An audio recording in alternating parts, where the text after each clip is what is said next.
.com India news का cricket channel. आज हम आपसे बात करेंगे लॉर्ड्स में खेले गए तीसरे टेस्ट मैच की। भारत इस समय इंग्लैंड टूर पे है, 5 टेस्ट मैच की सीरीज खेला, ये आप बखूबी जानते हैं। और बखूबी ये भी जानते हैं कि लॉर्ड्स में भारत ये तीसरा मैच बड़े आसानी से जीत सकता था, लेकिन कहाँ भारतीय खेमे में गलतियां हुई कि भारतीय टीम जीता हुआ मैच हार गया। लेकिन इस हार में भी एक ऐसा बब्बर शेर की तरह खिलाड़ी रहा जो खड़ा रहा, आखिरी तक लड़ता रहा। और उसके साथ दो और शेर थे जिन्होंने बखूबी साथ दिया। दरअसल जिनको रन बनाने थे उन्होंने तो रन नहीं बनाया, और जिन्होंने बॉलिंग करने की जिम्मेदारी थी उनको जब मौका मिला तो बल्लेबाजी में भी वो डट के खड़े रहे। 1 2 3 मिनट नहीं, 100 मिनट बल्लेबाजी की। हम बात करने बुमराह पूरा ओवरऑल बात करेंगे। वैसे इस हार की वजह 1 2 नहीं बल्कि 3 ऐसे विलन आपको कारण मिल जाएंगे जिसकी वजह से टीम ये हारी है। उस पर हम विस्तार से बात करेंगे। आप जानना चाहेंगे कि वैसे कौन से खिलाड़ी हैं कि जिनकी वजह से ये हार हुई है, तो जानना भी आपको बहुत जरूरी है, क्योंकि ये हार बहुत चुभ रही है। क्योंकि ये हार इसलिए चुभ रही कि क्योंकि सबसे ज्यादा इंपॉर्टेंट कि ये मैच जीता जा सकता था। यहाँ विराट कोहली की वो बात याद आ रही, उनका अग्रेशन के लिए जो बात होती थी वो सब कुछ याद आ रहा कि उनके और ऋषभ पंत गिल में क्या डिफरेंट है। उस पर मैंने कल भी आपसे बात की ही थी, लेकिन आज फिर आपसे बात करना जरूरी है। लोग जुड़ जाएं तो अब हम विस्तार से बात करेंगे इस हार का कारण कौन। लेकिन जडेजा की गलती, हारी टीम ये आप कह लें या कुछ कह लें, लेकिन भारत ने बहुत अच्छा किया। इससे ज्यादा क्या कर सकता है। वैसे आप कितने भी कहें हार का गुनहगार कौन, अब ऐसे आप कयास लगाते रहे, लेकिन भारत की अशुभ शुरुआत कहें तो ये भी गलत नहीं रहे, क्योंकि ये मैच इतना बेहतरीन मैच था। कैसे हारे, हर कोई पूछ रहा है। चलिए सबसे पहले हम 3 कारणों पे जानते हैं। वैसे जायसवाल स्टार्टिंग में आके बहुत अच्छा रन बनाया। उन्होंने 4 पारी में 220 रन ठोके और उनके अंदर काबिलियत थी। लेकिन लॉर्ड्स के ग्राउंड पे उन्हें ऐसा क्या हुआ कि दोनों पारियों में सिर्फ 13 रन बना सके, और जोफ्रा ने उन्हें बार बार दूसरी पारी में आउट किया।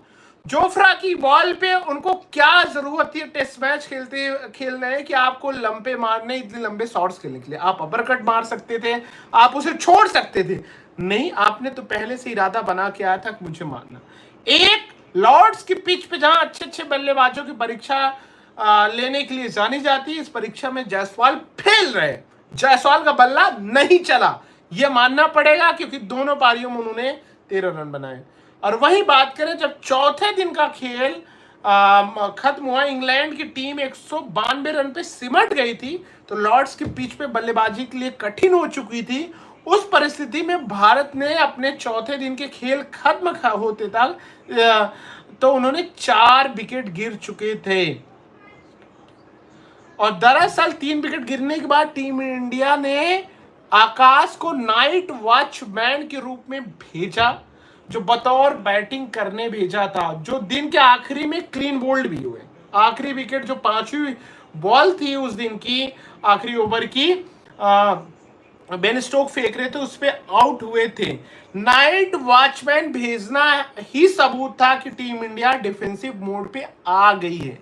चौथे दिन के अंत में ऋषभ पंत, नीतीश कुमार रेड्डी, वाशिंगटन सुंदर भी बैटिंग के लिए भेजे जा सकते थे, और भेजना चाहिए था भारतीय खेमे को।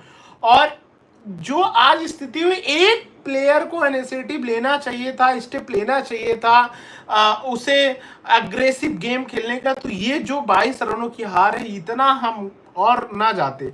और चौथे दिन जब आकाशदीप आए नाइट वॉचमैन की तरफ से, तो डिफेंसिव लगी और वहां पूरी तरीके से इंग्लैंड के गेंदबाज हावी हुए और पूरी तरीके से मैच पे पकड़ बनाए। और इस मूव काउंटर पर अटैक करने के लिए भारतीय बल्लेबाज के पास कोई भी विकल्प नहीं नजर आया। बैटिंग भेजना चाह के भी नहीं भेज पाया। दूसरा, यह एक फैक्ट है कि जिस टीम का कप्तान आत्मविश्वास से भरा हो, उस टीम के अन्य खिलाड़ी भी आत्मविश्वास से भरे नजर आने लगते हैं। मगर लॉर्ड्स के मैदान में कप्तान गिल दबाव में नजर आए। दोनों पारियों में मिला के 22 रन बनाए। दूसरी पारी में 9 रन का बना पाए और जिनमें से आधे से ज्यादा गेंद पर बीट हुए। 9 गेंद का सामना किया उन्होंने, जिसमें से आधे से ज्यादा गेंद पे बीट हुए। जबकि पूरी सीरीज में इस पारी से पहले 5 पारियों में इतनी उनकी स्थिति खराब नहीं थी। जितनी बॉल पूरी 5 पारियों में नहीं छोड़े थे, उन्होंने आज छोड़ा। ये सबसे ज्यादा आप ये समझे कि किस तरीके से उनका ये मोड दिखा। दूसरी चीज, ये चीज आपको समझनी होगी कि ये मैच, यार तुम बुमराह की जितनी तारीफ करो कम। 1-2 नहीं, 1 घंटा 40 मिनट बंदे ने बल्लेबाजी की है। बहुत बड़ी बात होती है कि इस तरीके से गेंदबाज आपके लिए बैटिंग करें, ये बहुत है। दूसरे एंड से जडेजा एक बब्बर शेर की तरह लड़ा है भाई, बब्बर शेर की तरह उसने लड़ा है पूरी जंग। और उसका कोई भी साथ देता है, ऋषभ पंत, करुण नायर, के राहुल, तो कोई भी रन बनाता वाशिंगटन सुंदर, तो ये मैच भारत की झोली में होता। बब्बर शेर की तरह बंदे नहीं लड़ा। अब 7 गुनाहगार को देखें। अब इस मैच को लेके जो सबसे ज्यादा आप चर्चा कर रहे हैं, तो ये बहुत बड़ी बात है कि कोई साथ नहीं दिया। सिराज भी अनलकी वो बॉल, बहुत अच्छा उन्होंने डिफेंस किया, उसके बाद लगने के बाद अंदर चली गई, लेकिन बहुत अच्छा उन्होंने गेम खेला। आप इस बात को डिनाई नहीं कर सकते कि उन्होंने गेम नहीं खेला।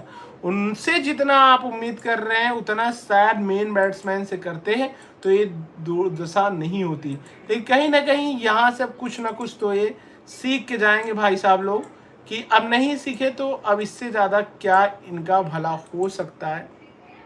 नहीं, क्योंकि 190 पे ऑल आउट कर दिए थे गेंदबाजों ने, और वाशिंगटन सुंदर ने बेहतरीन गेंदबाजी की थी। उसके बाद आपकी ये स्थिति रही, तो ये समझ से बाहर है किसी भी टीम के लिए। और 190 बहुत स्कोर नहीं था। इसमें से अगर देखें 32 रन इन्होंने एक्स्ट्रा दिया है भारतीय टीम ने। अब वो भी आप देखिए, 32 रन एक्स्ट्रा दिए। कहीं ना कहीं वहां भी भारतीय टीम ने कहीं ना कहीं एक इनसे मिस्टेक हुई भारतीय टीम से, कि जिस तरीके से ये वहाँ गए और इन्होंने इतने रन बहाए पानी की तरह, वहाँ भी इनसे मिस्टेक हुए। और चीज़ों पे हम नज़र डालते हैं।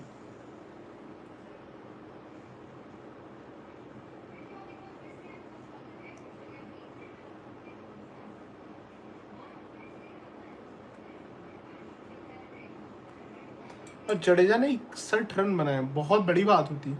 61 रन उन्होंने नाबाद पारी के लिए। अब यहाँ भारतीय टीम 2-1 से पीछे हो गई, यानी इंग्लैंड 2-1 से आगे चल रही है।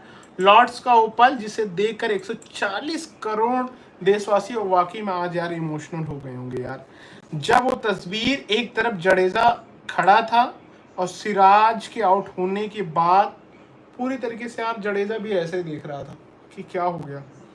इतना यार बुमराह टिके थे, थोड़ा और पेशेंस रख लेते बुमराह यार। बुमराह को उस तरीके से शॉट्स, अब मेन बल्लेबाजी नहीं चल पाए तो हम बुमराह पे क्या ही दोष करें। और डिफेंड करते हुए प्लेड ऑन हो गए तो सिराज का तो, लेकिन बुमराह जिस तरीके से आउट हुए वो उम्मीद नहीं थी किसी भी को। अब वही बात करें भारत की हार, तो भारत की सबसे कम हारों में से आई थिंक ये चौथी हार होगी। इससे पहले वो 12 रनों से पाकिस्तान से हारे थे 90 के दशक में। 16 रन से ऑस्ट्रेलिया से हारे हैं, 16 रन से एक और हारे। अब ये तीसरी उनकी चौथी हार इतनी कम अंतरों से। लेकिन ये मैच भारत जीत सकता था, जीता हुआ मैच भारत ने हारा, और ये कहीं ना कहीं भारतीय फैंस के लिए बहुत चुभने वाला है। और भारत की हार के बाद भरे मैदान में शुभमन गिल मुस्कुराते नजर आए, तो उसको लेकर ट्विटर पे खूब बवाल कट रहा है। और लॉर्ड्स में भारत की कभी न भूलने वाली हार है। MS धोनी कप्तानी को भी करना पड़ा था यहाँ शर्मसार। एक ये भी रिकॉर्ड आप सुनते चलें। 22 रन से जो आज हार मिली है। इसके अलावा 1974 में भारतीय टीम ने यहाँ 285 रन से सबसे बड़ी हार यहाँ उसको झेलनी पड़ी थी।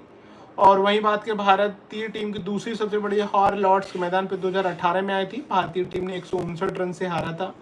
वहीं भारतीय टीम लॉर्ड्स के मैदान तीसरी सबसे बड़ी हार 1967 में आई थी। भारतीय टीम तब 124 रनों से हारा था। भारतीय टीम की सबसे बड़ी हार की चौथी अगर बात करें यहाँ 1990 में आई थी, तब भारत 247 से हारा था। वहीं लॉर्ड्स के मैदान पे पांचवी सबसे बड़ी हार 2011 में आई थी, तब भारतीय टीम उस समय कप्तानी MS धोनी कर रहे थे। 196 रनों से वो मुकाबला हम लोग हार गए थे। लेकिन आज के मैच को लेके बहुत कुछ अब बवाल हो रहा है। बाकी अपडेट के साथ हम फिर करेंगे, लेकिन इस पे कई सवाल हो रहे हैं, क्या बेईमानी हुई, क्या हुआ, उन सब चीज़ों के साथ हम फिर आएंगे।